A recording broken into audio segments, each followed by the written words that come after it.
ABC ન્યૂઝમાં આપનું સ્વાગત છે। ભાવનગર શહેર નજીકના શિહોર મુકામે આવેલા સૌરાષ્ટ્રના મશહૂર શહેનશાહ હઝરત પીર રોશન ઝમીર ગરીબશાહ બાવાનું 2 દિવસ ઉર્સ શરીફ શાનદાર રીતે ઉજવવામાં આવશે। આ ઉર્સ પ્રસંગે તારીખ 6/8/2026 ગુરુવારે બપોરે જોહરની નમાઝ બાદ ન્યાઝ શરીફ તેમજ સાંજે મગરિબની નમાઝ બાદ ન્યાઝ શરીફ, ત્યારબાદ ઈશાની નમાઝ બાદ રાત્રે સંદલ શરીફનું ઝુલુસ શિહોર ગામમાં ફરશે। ત્યારબાદ રાત્રે 12:30 કલાકે દરગાહ શરીફમાં સંદલ શરીફ, ચાદર શરીફ, સલાતુ સલામ અને સામૂહિક દુઆઓ કરવામાં આવશે। તેમજ તારીખ 7/8/2026 ને શુક્રવારે બપોરે જુમ્માની નમાઝ બાદ ન્યાઝ શરીફ તેમજ સાંજે 4 કલાકે દરગાહ શરીફમાં કુઆન ખ્વાની તેમજ સાંજે અસરની નમાઝ બાદ ન્યાઝ શરીફ સહિતના ધાર્મિક કાર્યક્રમો યોજાશે।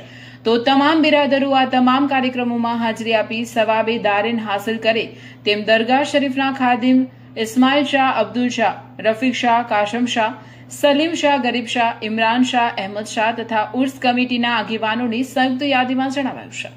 રિપોર્ટર ફિરોઝ ભાઈ સાલોદ।